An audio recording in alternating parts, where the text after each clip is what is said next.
Shalom, saudara-saudaraku sekalian. Selamat sore, saya ucapkan. Pada saat ini kita berjumpa lagi dalam program Renungan Buka Sabat yang dilaksanakan oleh Gereja Masih Advent Hari ke-7, Jemaat Reremi Puncak. Nah, sepanjang 6 hari, Tuhan telah memberikan kita berkat-berkat yang limpah, telah melindungi kita dalam setiap kesibukan kita. Kemudian Tuhan juga telah memberikan semua kesehatan, kekuatan dalam kebutuhan kehidupan kita. Nah, sebentar lagi atau sesaat lagi kita akan memasuki pembukaan Sabat Tuhan yang suci. Kita akan mendengarkan renungan bersama-sama. Sebelumnya itu, marilah kita satukan hati kita dengan berdoa bersama-sama. Bapa kami di surga, terima kasih untuk waktu yang indah. Tuhan sudah menyertai kami sepanjang 6 hari yang lalu. Saat ini kami akan memasuki Sabat-Mu yang suci. Kami percaya Tuhan akan hadir bersama-sama kami melalui renungan yang akan kami dengar, melalui kuasa Roh Kudus. Kiranya Roh Kudus dari surga akan menerangkan itu lebih jauh dalam hati pikiran kami. Inilah doa kami, dalam nama Yesus kami berdoa, amin. Mari kita buka bersama-sama di dalam Yehezkel pasal 20 ayatnya yang ke-12. Yehezkel 20 ayat yang ke-12. Hari-hari Sabatku juga kuberikan kepada mereka menjadi peringatan di antara aku dan mereka, supaya mereka mengetahui akulah Tuhan yang menguduskan mereka. Kalau kita lihat ayat ini mengatakan hari-hari Sabat Tuhan berikan kepada kita menjadi peringatan. Nah, sebelum itu, di dalam Kejadian pasal 2 ayat 1 sampai 3, Kejadian pasal 2 ayat 1 sampai 3, di sana dikatakan, demikianlah diselesaikan langit dan bumi dan segala isinya. Ketika Allah pada hari ke-7 telah menyelesaikan pekerjaan yang dibuatnya itu, berhentilah ia pada hari ke-7 dari segala pekerjaannya yang telah dibuatnya itu.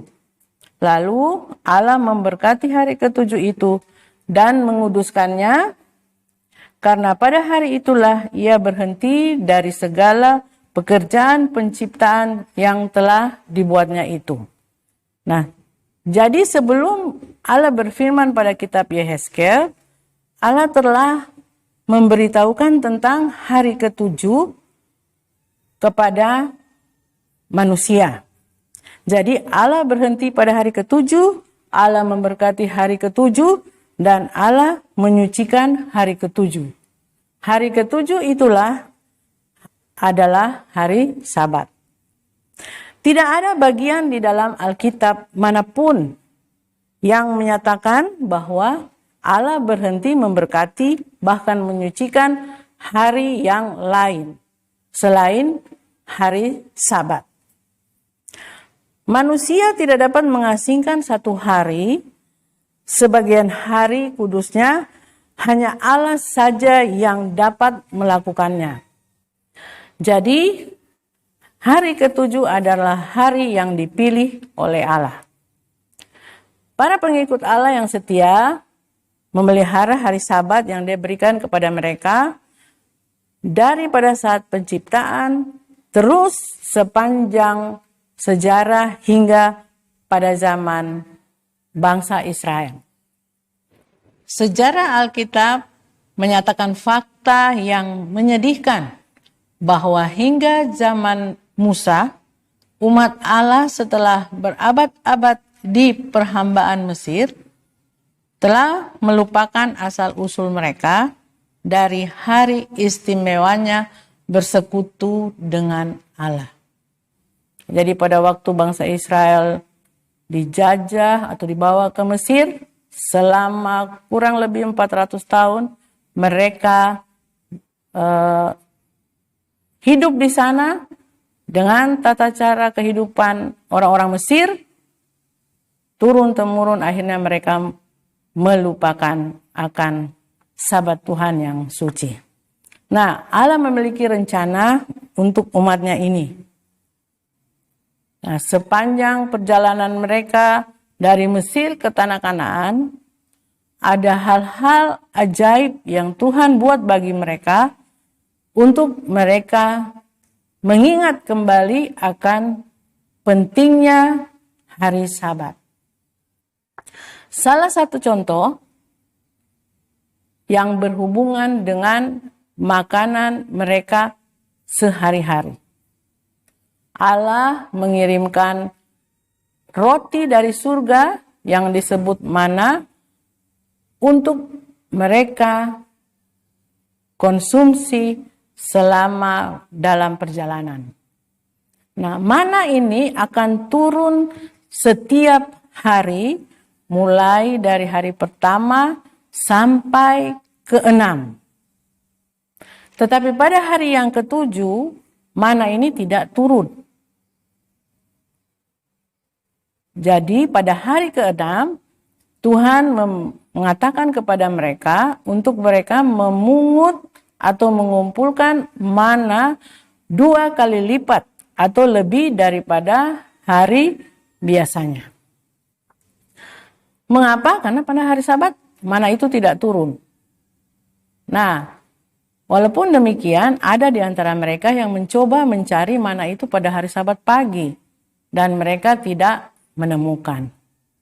Nah, di sini Tuhan memberikan pelajaran kepada orang Israel bahwa Dia ingin mereka mengingat kembali akan hari Sabat, mengingat penciptaannya, dan mengingat Allah sendiri untuk mereka sama-sama menguduskan hari Sabat. Selanjutnya, pengalaman mereka yang lain yaitu waktu mereka berada di kaki Gunung Sinai. Di sana Allah memberikan mereka 10 hukum, dan di antara 10 hukum itu ada salah satunya tentang hari Sabat, yaitu hukum ke-4. Di sana dikatakan, ingatlah dan kuduskanlah hari Sabat. Allah memerintahkan umatnya untuk mengingat peringatan mingguannya akan penciptaan, yakni hari Sabat, hari ke-7. Perintah pemeliharaan hari Sabat bukan hanya sampai pada saat bangsa Israel keluar dari Mesir, tetapi itu berlanjut terus hingga pada zaman rasul-rasul. Sahabat-sahabat karib dari Kristus, pada waktu mereka hidup di atas dunia ini, mereka terus-menerus menguduskan bersama-sama Kristus akan hari Sabat. Nah, salah satunya adalah Rasul Paulus. Rasul Paulus berkhotbah pada hari Sabat di Antiokhia. Bukan hanya di Antiokhia saja, tetapi Rasul Paulus juga melakukan upacara ibadah umum bagi seluruh orang Yahudi yang lain. Jadi kita lihat di sini, Allah tetap sama dari zaman penciptaan sampai pada zaman rasulnya. Kemudian apakah itu berlanjut terus sampai saat ini agar kita memelihara hari Sabat? Iya, karena Allah tidak pernah berubah. Jadi saudara-saudaraku, hari Sabat itu milik Allah, milik Kristus. Kita harus mengingat bahwa Alkitab mengatakan Sabat adalah sebuah peringatan akan penciptaannya bukan peringatan akan kematiannya. Sekali lagi saudara-saudara, Allah menuliskan di dalam firman-Nya, yaitu Alkitab, bahwa Sabat adalah sebuah peringatan akan penciptaannya, bukan peringatan akan kebangkitannya. Saudara-saudara, kita hidup di dalam satu dunia yang lebih maju untuk saat ini. Kita bekerja selama berjam-jam sepanjang 6 hari. Jam-jam yang sangat menegangkan, yang penuh dengan pergumulan. Tetapi Allah tidak pernah menciptakan kita untuk bekerja selama 7 hari. Allah memberikan kita manusia 1 hari untuk berhenti.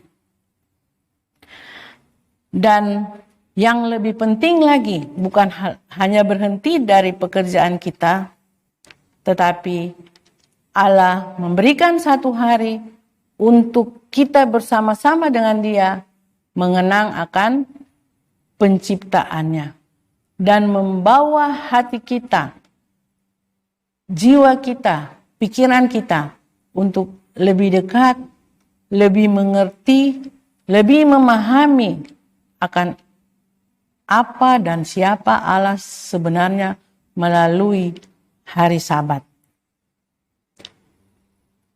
Kita melihat di dalam Yesaya 58 ayat 13 dan 14. Kira-kira apa yang kita akan dapatkan apabila kita bersama-sama dengan Allah memelihara hari Sabat? Kita lihat Yesaya 58 ayat 13 dan 14. Apabila engkau tidak menginjak-injak hukum Sabat dan tidak melakukan urusanmu pada hari kudusku, apabila engkau menyebutkan hari Sabatku hari kenikmatan dan hari kudus Tuhan hari yang mulia, apabila engkau menghormatinya dengan tidak menjalankan segala acaramu dan dengan tidak mengurus urusanmu atau berkata omong kosong, maka engkau akan bersenang-senang karena Tuhan, dan aku akan membuat engkau melintasi puncak bukit-bukit di bumi dengan kendaraan kemenangan. Aku akan memberi engkau makan dari milik pusaka Yakub, bapa leluhurmu, sebab mulut Tuhanlah yang mengatakannya. Saudara-saudara, Yesaya 58 ini mengatakan, janji Tuhan itu pasti. Marilah kita bersama-sama Allah merayakan Sabatnya di dunia ini, bahkan sampai nanti kelak dalam kerajaan surga. Tuhan memberkati kita, mari kita berdoa. Bapa yang bertata dalam kerajaan surga, terima kasih untuk renungan yang sudah kami dengar bersama-sama. Kami rindu untuk memelihara hari Sabat-Mu di dunia ini, bahkan sampai dalam kerajaan-Mu. Tuhan, tolonglah kami selalu dengan kuasa Roh Kudus untuk mengingatkan itu, menolong kami untuk mempraktekkan itu dalam kehidupan kami. Inilah doa kami, dalam nama Yesus kami berdoa. Amin.